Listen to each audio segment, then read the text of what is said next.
Baik, kita lanjutkan. Ini masih setengah jalan kita menjelaskan tentang yin yang.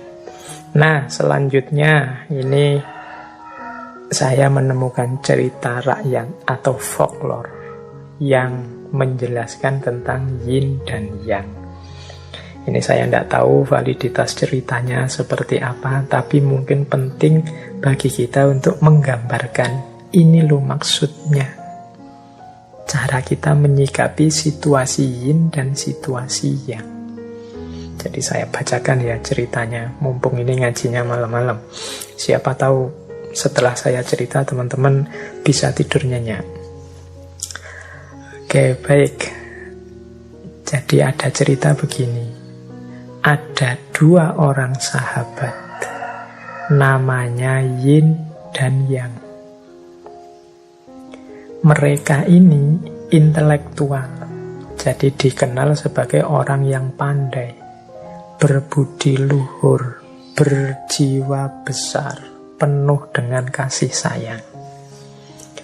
Dua orang ini tokoh atau sebut saja pendeta dari Taoisme.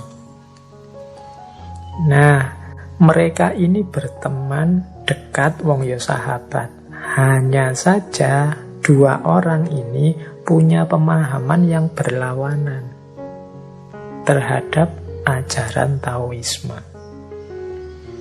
Yo karena dekat, saling bersahabat, ketika punya pendapat yang kontras, yo mereka terus jadi sering diskusi, sering beradu pendapat, siapa yang pemahamannya paling benar. Dan yo karena sama-sama pinter, sama-sama punya argumen, diskusi ini tidak selesai-selesai. Masing-masing kukuh dengan pandangan dan prinsipnya sendiri-sendiri. Sampai dua-duanya sama-sama capek. Terus Yin berkata, kamu itu tidak paham saya. Seandainya engkau adalah aku, tentu engkau bisa paham maksudku yang aku inginkan, yang aku sampaikan. Yang juga terus jawab begitu. Iya, kamu juga tidak ngerti aku sih. Coba kamu jadi aku. Mungkin engkau paham apa yang aku inginkan, apa yang aku maksud. Tapi ya terus gimana ya kita bisa bertukar diri. Nah, akhirnya mereka gini aja lah. Kita kan tidak bisa yang yin jadi yang jadi yin. Begini saja. Sekarang kita sepakati 40 tahun ke depan engkau fokus mempelajari ajaranku, katanya Yin pada Yang, dan Yang juga jadi Yin akan fokus mempelajari ajarannya Yang juga fokus mempelajari ajarannya Yin. Jadi dibalik. Misalnya Yin itu pendapatnya A, maka sekarang Yang coba tahun-tahun ke depan fokus mengkaji A saja. Yang juga begitu. Dia fokus mempelajari A-nya Yin, Yin juga mempelajari B-nya Yang. Kalau Yang itu misalnya pendapatnya B. Jadi saling mempelajari. Ini terus diputuskan 40 tahun ya. 40 tahun mungkin cukup lah. Aku ngerti pendapatmu dan kau ngerti pendapatku. Nah, mereka ini karena sudah sepakat sungguh-sungguh, ya mereka terus belajar mendalam. Serius. Selama 40 tahun mereka sungguh-sungguh belajar. Bukan belajar untuk mencari kesalahannya, tapi memang sengaja belajar untuk ngerti maksudnya. Kadang-kadang kan kita kalau sedang ada urusan ingin berdebat atau menjatuhkan pandangan yang lain, kan fokus kita adalah mencari salahnya pendapat yang lawan kita. Tapi ini ndak pakai pola itu, yo belajar apa maksudnya pendapatnya lawannya, Yin dan Yang ini. Nah, setelah 40 tahun, ini sudah sama-sama tua ini. Mungkin sudah sama-sama sangat kangen. Semula bersahabat, sekarang terpisah 40 tahun untuk mengkaji ajarannya sahabatnya. Nah, begitu 40 tahun, mereka kemudian datang ke tempat yang sudah dijanjikan. Nah, mungkin teman-teman menebaknya, wah ketemu itu sudah langsung diskusi lagi panjang lebar. Ternyata begitu bertemu, mereka hanya saling memandang, saling tersenyum, kemudian saling berpelukan dan berkata, saudaraku, engkau selalu dalam diriku, dan aku ada dalam dirimu. Sejak saat itu, tidak ada lagi diskusi-diskusi. Lewat pelukan itu saja, dua-duanya sudah saling memahami.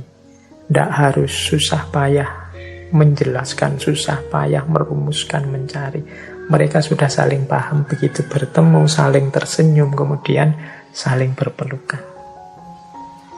Silahkan teman-teman menarik kisah rakyat ini dengan bagaimana cara kita menyikapi yin dan yang dalam hidup. Ada yang positif, ada yang negatif.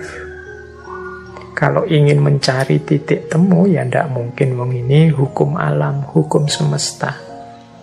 Yang yin ya biarkan tetap yin, yang biarkan tetap yang. Dua-duanya ini saling butuh dalam identitasnya masing-masing.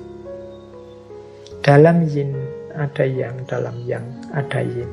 Kalau dipotong yang, maka yin tidak utuh. Kalau dipotong yin, yang juga tidak utuh. Dua-duanya paham sekarang, aku saling butuh. Dunia ini lengkap ketika aku ada dan dia ada. Nah, ini cara kita menyikapi, mudahnya adalah menyikapi perbedaan. Menyikapi kontras-kontras dalam kehidupan.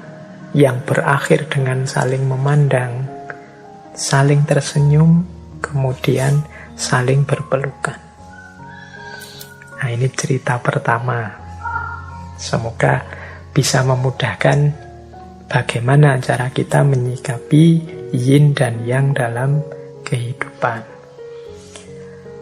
Baik, terus saya bawakan satu lagi.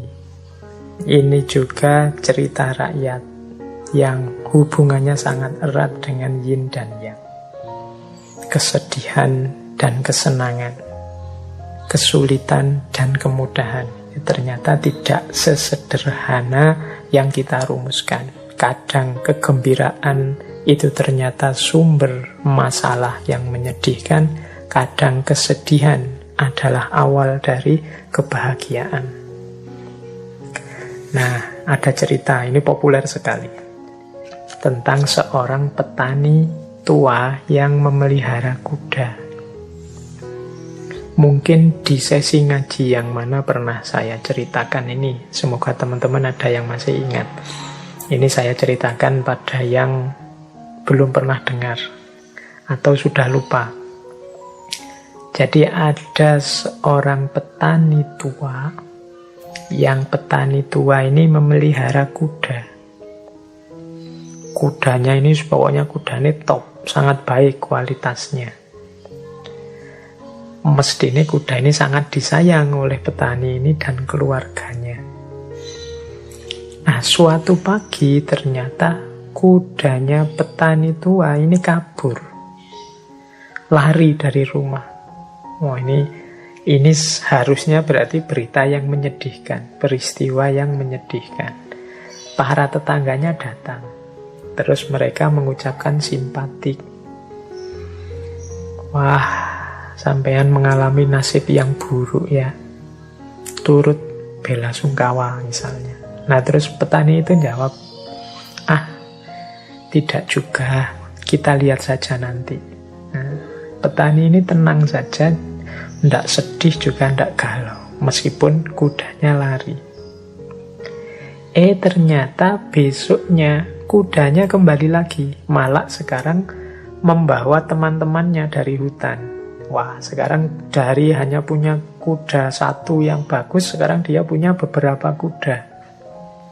Wah, yang semula kebahagiaan, terus jadi kesedihan, bahagia punya kuda yang bagus, tapi terus sedih karena kudanya hilang, tapi dia tetap tenang.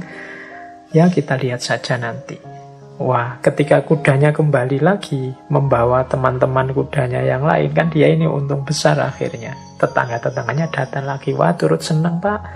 Alhamdulillah sampean sekarang nambah kudanya, beruntung sekali sampean ini. Nah, petaninya jawab, ya kita lihat saja nanti.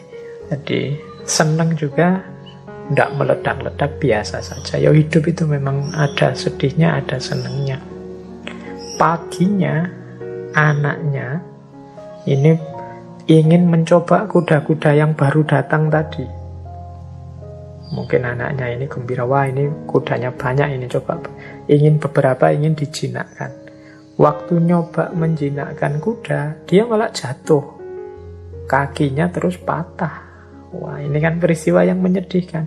Tadinya sudah seneng, kudanya banyak, sekarang malah kakinya anaknya patah gara-gara kuda. Datang lagi tetangganya, wah ini musibah lagi Pak, sampean ini sial lagi nasibnya. Petani itu ya tetap tenang saja, ya kita lihat saja nanti. Jadi dia kaget, tidak terlalu sedih juga tidak, biasa-biasa saja. Nah, besoknya kemudian tiba-tiba datang pasukan kerajaan ke desa itu. Tujuannya apa? Mencari anak-anak muda untuk direkrut jadi pasukan untuk perang. Nah, anaknya petani tadi akhirnya tidak dibawa. Kenapa? Ya kakinya patah, tidak layak untuk diikutkan perang. Sehingga malah selamat dia. Wah, ini keuntungan kan. Wah, tetangganya datang lagi ke rumah. Wah, sampean itu kok hidupnya beruntung terus ya Pak. Kok enak terus. Ya petani itu terus bilang, ayo kita lihat saja nanti.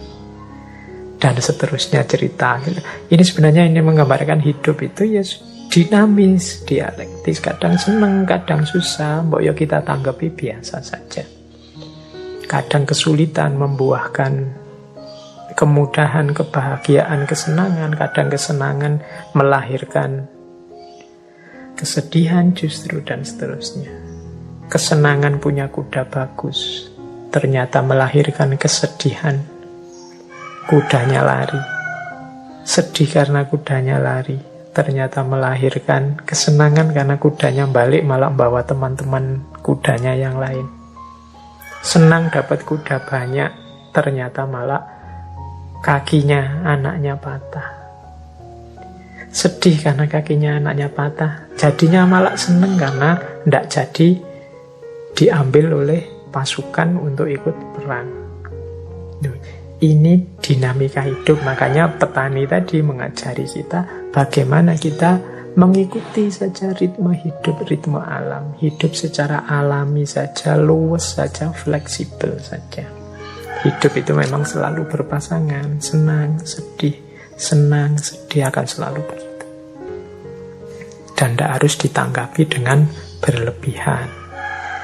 Itulah polanya orang hidup, kadang senang, kadang sedih. Baik, semoga sampai di sini semakin bisa tergambar bagaimana cara kita menerjemahkan dua unsur dalam hidup ini, yaitu yin dan yang.